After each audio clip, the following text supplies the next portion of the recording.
So today we're going to talk about hair and makeup in the 1990s. Um, just to start, I really can't believe that we are at the point in history now where I can talk about the 1990s. I grew up in the 90s, so it is definitely interesting to be going back and like teaching a history lesson on my childhood, essentially, is what I feel like. But when you think of the 1990s, I think a lot of our really iconic styles and everything, just like had kind of been the trend in the past.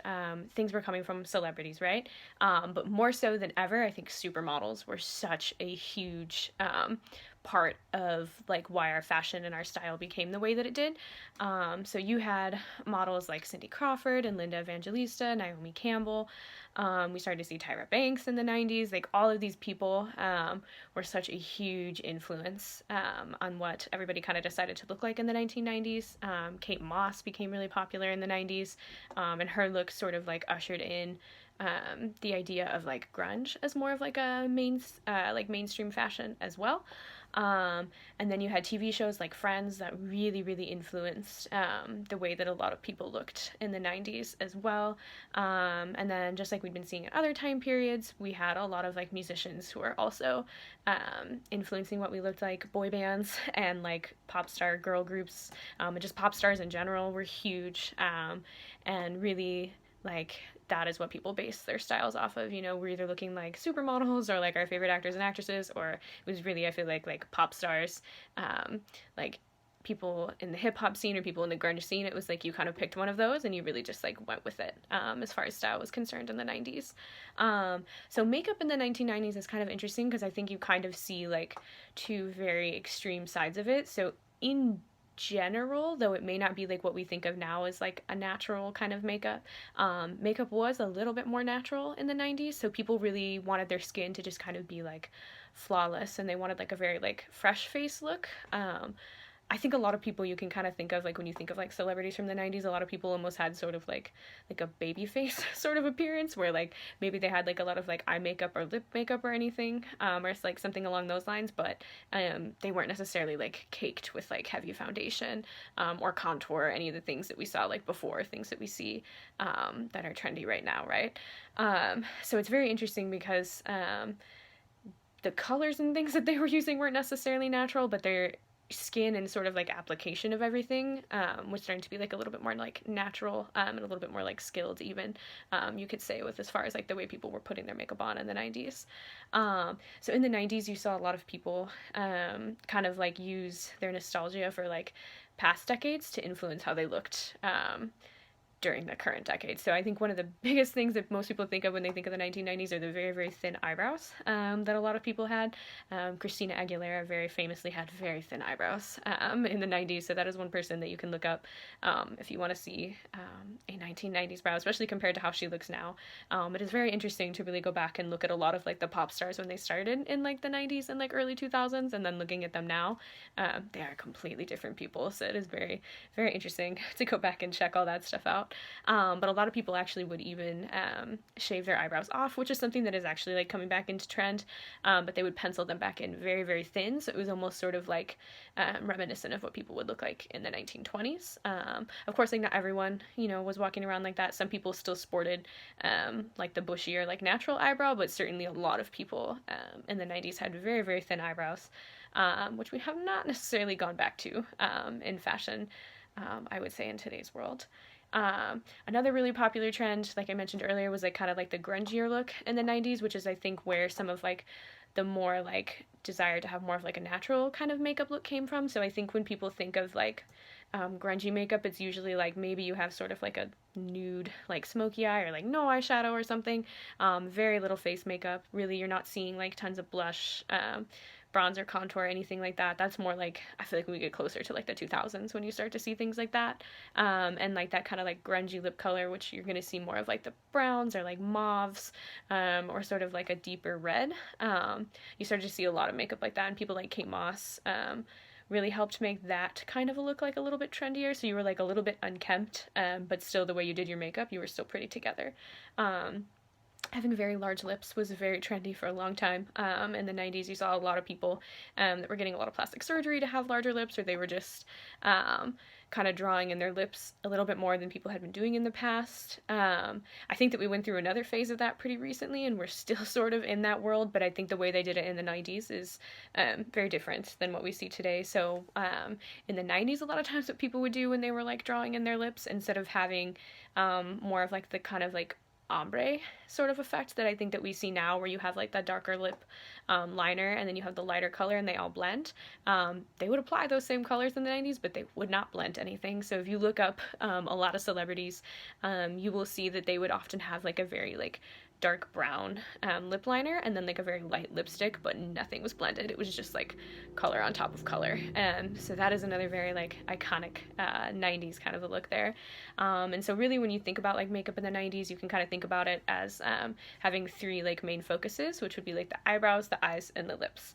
So we talked about eyebrows, we talked about lips, and for eyes, like I mentioned earlier, you were pretty much usually going to be wearing something that's like a little bit more natural, or you saw the people that went to like the other extreme and they're wearing like green and blue, or sometimes you could go with purple, and purple could either go into like the world of like frosted purple makeup, or it could go like a little bit deeper and be a little grungier. So those you could kind of like go either way with. But it is really interesting. You would either see people with like little to no eye makeup, or they would have like that powder blue eyeshadow again that we kind of saw in the 70s. So it was very interesting just to see like the wide range of ways that people kind of like interpreted style in the 90s. As far as like popular lip colors, so the browns, apricots, purple, red, you saw that a lot, but you also saw a lot of like frosted lip colors and like frosted lip gloss. That I think came more in towards like the end of the 90s, because when you get into like the early 2000s, which I would know because I was a part of that and wearing some of these things, everything was very frosted. So you'd have like frosted silver lipsticks and like frosted blue lipsticks and frosted blue eyeshadow and like you'd frost everything that you could that you were putting on your face. So I think it's like the later period in the 90s we start to see people get really into that trend, and really it was also like a very like monochromatic look that you would start to see too in the 90s, where like if I had purple eyeshadow, I had purple lipstick and I had purple nails and everything matched on my face. And definitely that was something that stuck around for a while, because I remember doing things like that. So it's really interesting, yeah, when you see like the very like dramatic change in people, if they did do like that really 90s look, to where you get like into the early 2000s and you'd have people that were just like glitter and frost. It's pretty entertaining. It's some of my favorite decades, like early 2000s and then the 90s for makeup. I think the 80s are super fun, but I love the 90s and love 90s makeup. I just think like people looked so like fun and like ridiculous a lot of the time, and I kind of miss people just walking around looking like that all the time, right? And then another kind of like huge makeup trend that came out in the 90s was like that New York City, like the club kids in New York City. So there was like that kind of a scene. There was also like an underground like rave scene that was going on. So if you're looking for somebody more like in the mainstream to kind of look to for like what that makeup would look like, that's kind of more along the lines of like how Gwen Stefani used to style herself. And that is someone where if you have not looked her up and what she used to look like when she first started, when she was in No Doubt, she's completely different. Like her style, it is wild, like what she used to look like compared to like now, where I feel like she looks very like vintage, like Hollywood glamour now. Completely different human from the 90s until now. So I suggest looking that up if you have not. But she used to wear a lot of like face jewels and just kind of like bolder like color choices in makeup and in hair even than you were seeing like a lot of like the other like mainstream pop stars and stuff like wearing it first. So you can kind of look to her for that kind of stuff. But yeah, the kinds of makeup that they would wear like in the like underground rave scene and like the club scene, some of it is really similar to like what we see a lot of like drag queens who wear today. So you still see a lot of like the club kid makeup, and a lot of people are still wearing their makeup like that today. But that kind of helped, I think, bring about like the popularity of like wearing more eccentric makeup all the time. Like people were wearing tons of like body glitter and like the face jewels, like I said. I think probably a lot of like the frosted stuff you can see in like a lot of like the rave photos. So people were not necessarily like wearing things like to that extent all the time as if they were like at a the rave or like the club or whatever. But there were like little hints of that you could start to see, I think, especially with like the younger generations. In the 90s, you'd see like some like metallic eyeshadows.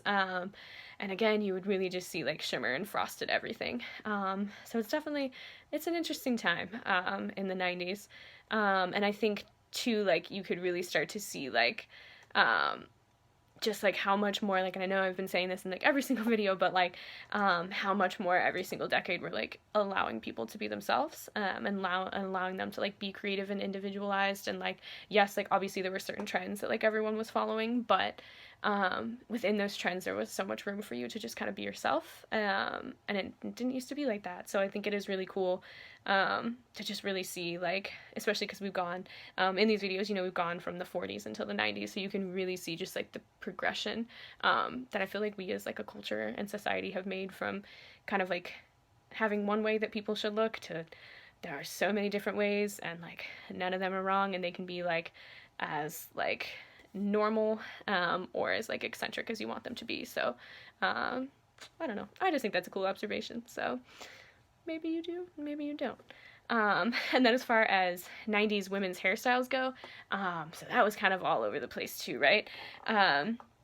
You saw everything from like very, very kind of like, again, like quote unquote like normal, like everyday hairstyles, like how Jennifer Aniston would wear her hair. So her hair is probably one of like the most iconic hairstyles from the 1990s. So it was even deemed like the Rachel after her character on Friends. So it was really just this like very like PC like layered haircut. I think a lot more people also started getting their hair layered in the 90s too, because I think before that you saw a lot of like layers that were done in like more of like an even way sort of, but like this very like PC look was very present in a lot of like the 90s hairstyles in a way that I don't think we had necessarily seen in the past.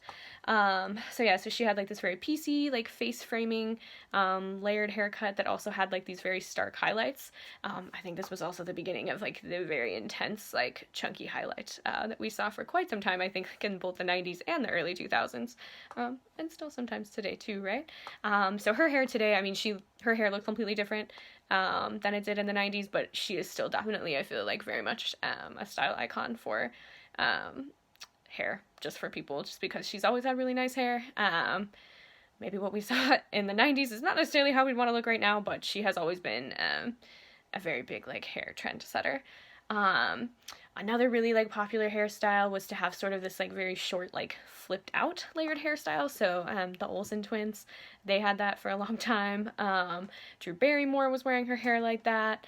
But you still were seeing people who weren't necessarily like doing this kind of like straight or like PC look. You still had people that were doing like more like sculpted curls, not necessarily to like the permed extent, I feel like, of what we were seeing like in the 1980s. But you would still see models, especially like Cindy Crawford and Linda Evangelista. They had like this very like sculpted, like voluminous, like curly wavy look. So it was kind of like a take on the 80s without being like quite as like processed as and as intense. It still had more of like a natural kind of a vibe to it than what we would see in a lot of the hair in the 1980s.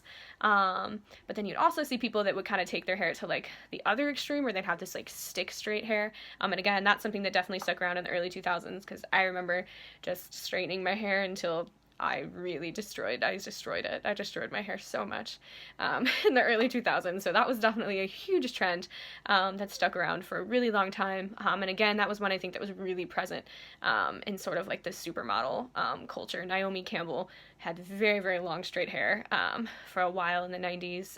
Gwyneth Paltrow, so an actress, she also had it. A lot of people really wanted that like very straight hair. So that was something that definitely stuck around for a while. And then it wasn't until like the later like 1990s, like when Kate Moss was starting to come onto the scene, that people started to allow more of the like kind of like unkempt like wavy hairstyle in, because before then it really was like, I think, like more of like a stylized look that was desired. So kind of similar probably to like the craziness that is my hair all the time, you know, she just kind of like let it be what it was, and people really started to like admire that. So you really did see like the stark contrast, I think, like in this like supermodel culture, where like you could be like Naomi Campbell, who I felt was like kind of like more of like a very like stylized person a lot of the time as far as like hair and makeup went, or you could kind of be Kate Moss, that was just like a little bit unkempt. So it's very interesting just to kind of see like the wide variety and supermodels that we could choose from to be influenced by, right? Other like things that were prominent in hair, having a zigzag part. Definitely used to have that when I was younger. So instead of just like parting your hair straight down the middle, you'd make it like a cool zigzag. Lizzie McGuire had that for a while. I think that was probably more like early 2000s, but that's another person that we would see with that. Christina Aguilera used to have that in the 90s. Crimping your hair, that was super cool. If you had crimps and you had a zigzag part, obviously the coolest thing ever. Some people would wear like lots of like little like knots all over their hair, like knots and like buns, because you know, if you're Gwen Stefani, you can't just wear a regular bun, right? You got to wear multiple. So she's a good one to kind of look to for that. If you want to see that interesting trend of the 1990s, where basically it was like, why have one ponytail or one bun? You could have a whole bunch all over your head. And that's something that you see in like a lot of like the updos. So it wasn't necessarily just like the little like knotted hairstyles, but you would see people like Kirsten Dunst would have it a lot, Alicia Silverstone, just like kind of people in sort of like the like more teenage actress side of the 1990s, where they would just have like these updos that were like, yeah, they were either like multiple buns, multiple ponytails, they'd have little twists, they'd have butterfly hair clips, which definitely I had, and I used to have them in all different sizes, so there's quite a wide variety of those. But it was really interesting, yeah, to see some of the like updos compared to like what we think of now as like updos. It's a very different world. The pixie haircut, that became very popular again in the 90s. That kind of always, I feel like, comes in and out of style. Winona Ryder was really famous for having that in the 90s. Hers was very like short, and again, it was like that short like PC look that was really like present in a lot of like the hairstyles for women in the 90s. Box braids becoming really popular in the 1990s too, so you were starting to see people, I feel like in all aspects of hair, just kind of like branch out, and it wasn't just like, today I like curled my hair, like put it up like this. It was just like, today I did like this, and this to my hair, and it's like curled this way, and then I'm gonna braid it like this, and like there were just like a lot more options, I think, than what we were all really used to seeing. And so men's hair in the 90s was also a very interesting time. I think a lot of that, again, like it's been for a few decades, because I think it was very like influenced by celebrities. That's what I'm trying to say. Because I think for a while, like men's hair was actually more influenced probably by like the military and like their work life than it was by like a lot of the celebrities, just because it wasn't necessarily deemed like practical for them to have a lot of the like cooler Hollywood hairstyles. But once people started to allow men to kind of like be a little bit more creative in how they looked, you did start to see like a really like large influence from like celebrity culture, particularly in the 90s. Like music culture really had a big effect on the way that men would style their hair. So hip hop, and I feel like grunge in particular, really influenced the way that men would style their hair. So the high top fade that we started to see in the 80s became super, super popular in the 90s. Kid and Play, they are some ones to look up if you want to see like some good high top fade action for sure. They had really cool ones. You would see, as far as like the grungier hairstyles, like Kurt Cobain, he was probably like one of like the most like widely known like more like grunge artists in the 90s. So again, it was just kind of this like tousled like whatever, this is what I look like sort of hairstyle. And then you'd have people that were maybe more in the punk scene, but like the mainstream punk scene. So if you look at like older pictures of like Green Day or something from the 1990s, they had like that very like spiky punk hair, but it wasn't necessarily like as intense as the things that we would see when punk started to come into like the world. It was definitely more of like a toned down mainstream version of that, but that was really popular with a lot of men. A lot of men were wearing like cornrows and locks, and it was something too, it wasn't necessarily just like African American men that were wearing them. There was kind of just everybody was sort of wearing styles like that in the 90s. It was a very interesting time, I feel like, for men's hair, even more so than women's hair. There was a lot of interesting hairstyles that men had in the 1990s. One of like probably like the more like mainstream men's hairstyles that you saw maybe like a little bit more across the board in the 90s was called actually the curtained haircut. So basically, if you think about like how Leonardo DiCaprio looked in the 90s, it's sort of that hairstyle. Basically, I feel like all the like teenage boy heartthrob styled boys, like, oh god, what a sentence. They all kind of had this sort of haircut where it was like usually like they'd have it like parted down the center, and they would have like these, again, the PC-ness of the 90s, they'd have like these PC waves, and it kind of like fell on either side of their face, sort of like a curtain, is like the best way to describe it. So that was really popular, but eventually like that would even like morph, and you can even see it kind of like in how Leonardo DiCaprio's hair like changed. It's like over time too. Sometimes it would be almost more like a bowl cut, but you'd still have kind of like a fringy bang kind of situation going on too. So that was really popular with men. But then another really popular hairstyle that definitely I think carried over into like the very early 2000s were the ones that you could see with like a lot of like the boy bands. So I feel like NSYNC in particular, they had a lot of great hair going on in the 90s. So they were kind of famous for having that like spiky hair with like the very like bleached like frosted tips. That was definitely a look that sometimes, don't you miss it, right? I miss all these looks from the 90s. They were definitely a good time. So yeah, so that was one that you would see a lot, or they just, each one of them had very interesting like hair and like facial hair choices too. So I think you can also see a lot of like the popular facial hair choices for men can also be seen in a lot of like the musicians of the time. So I think a lot of men in the 90s were more clean shaven, but it was also kind of like if the 80s was like the decade of the mustache, I feel like the 90s is sort of like the decade of like the goatee, especially like the guys in like Backstreet Boys and NSYNC, they had like, everybody kind of had just like this like tiny little goatee or like a soul patch or something. So it's very different from like the 80s mustaches that we were seeing, but there's definitely some interesting goatee action going on in the 1990s. So probably I feel like the biggest like overall takeaway for just sort of like hair and makeup in the 1990s is that individual style like was really starting to flourish during this time. You could pretty much, God, you could look at like, you could go any direction. I feel like with like hair and makeup, that's what I'm trying to say. And it wouldn't necessarily be wrong, just because people were starting to do like wilder and wilder things, and nobody was really like telling them that that was wrong. And I think there was still like a form of like rebellion to a lot of it, because like obviously like all the younger kids are like, you know, we can like look things up on the internet now and like watch TV and like see things, like see all these music videos and see how people are like really like living their lives. So like it's a lot more like accessible, and because I think it was more accessible, it was also becoming more like mainstream. So obviously like there's still going to be some places that still adhered and like preferred more of like the conservative look, but I think you can really see, especially like among the younger generations, how much like creative rebellion was sort of happening with personal style in the 1990s. And like I said, I think it's a super fun decade. If you're ever having a bad day, just look up hair and makeup from the 1990s and you'll probably feel a lot better. And I also think it's just fun to like compare how the celebrities from the 90s like used to look compared to how they look now, because it is just, it's hilarious. Honestly, it's hilarious. And even if I look back at childhood photos of myself too, probably hilarious. So yeah, so that's the 1990s, and I hope you enjoyed this one.